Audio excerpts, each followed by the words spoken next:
मेरा नाम अज़हर खान है। मैं मालेगांव साइजिंग मजदूर यूनियन CI2 सल्लंग से है, लाल बॉर्डर से। और मेरे साथ जो हमारे भाई थे ये अशफाक शेख है, इनकी भी साइजिंग मजदूर यूनियन रजिस्टर है। ये ताल्लुका मालेगांव साइजिंग मजदूर यूनियन से है।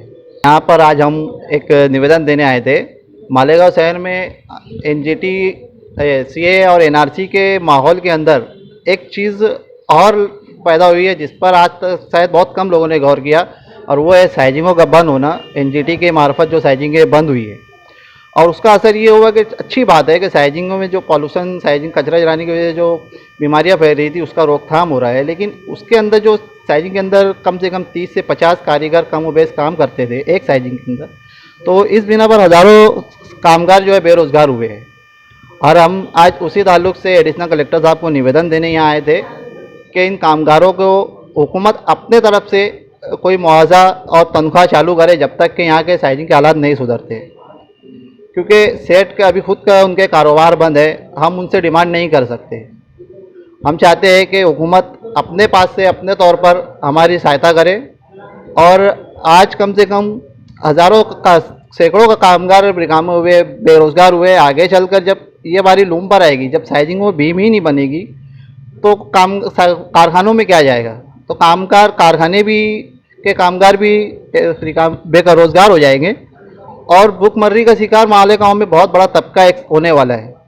तो इस आप लोग के, आपके चैनल के मार्फत से मैं सभी कामगारों से भी निवेदन करूंगा कि वो अपने हक के लिए आगे आए, और इस शहर की तमाम ही सियासी समाजी कल अदारे हैं भी, और सियासी समाजी जो है सियासी पार्टियां, उनसे भी हम कामगार, साइजिंग कामगार, लूम के कामगार, और मालेगांव में जो भी अपने रोज़गार करते हैं, जो जिनके ऊपर आने वाली आफत, उनके मार्फत वो लोग आपसे निवेदन करते हैं कि अपने हमारे हक के लिए इस तरफ भी ध्यान दिया जाए कि NRC और CA का मुद्दा भी बेशक ज़रूरी है। हम CA और NRC की भी मुखालफत करते हैं, हम उससे इनकार नहीं।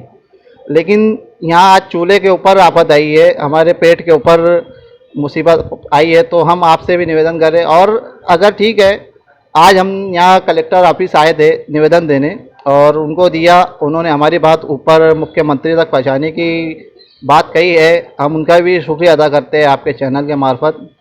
और अगर कोई वजह से हमारी मांग नहीं पूरी हुई, तो हम इसके आगे और धरना प्रदर्शन करेंगे, या रोड पर आकर हम अपनी बात ऐवान असम्बली और ऐवान हुकूमत तक पहुंचाएंगे।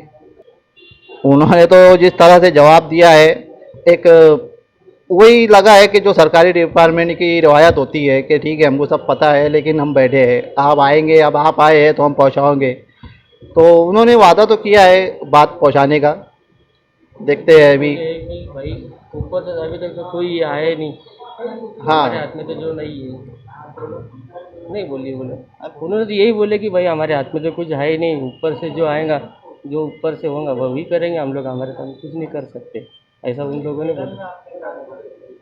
निवेदन में हमने ये डिमांड की है कि हमें हुकूमत अपने पास से कुछ दे। जी, हाँ, हुकूमत अपने पास से हमारे के लिए रोज़गार भत्ता या बेरोज़गार भत्ता, जो भी हुकूमत की स्कीमों में होता है, जैसे कभी कोई कुदरती आफत में आती है तो वहाँ हुकूमत जाकर मदद करती है, किसानों की फसलें तबाह हो जाती है तो हुकूमत जाकर वहाँ हेल्प करती है। तो ये भी एक तरह से सरकारी आफत ही मैं कहना चाहूँगा इसको। तो हुकूमत हमारी सहायता करे, जब तक के कुछ कारोबार के हालात नहीं बैठते, हमें पगार या जो भी है मानधन दिया जाए।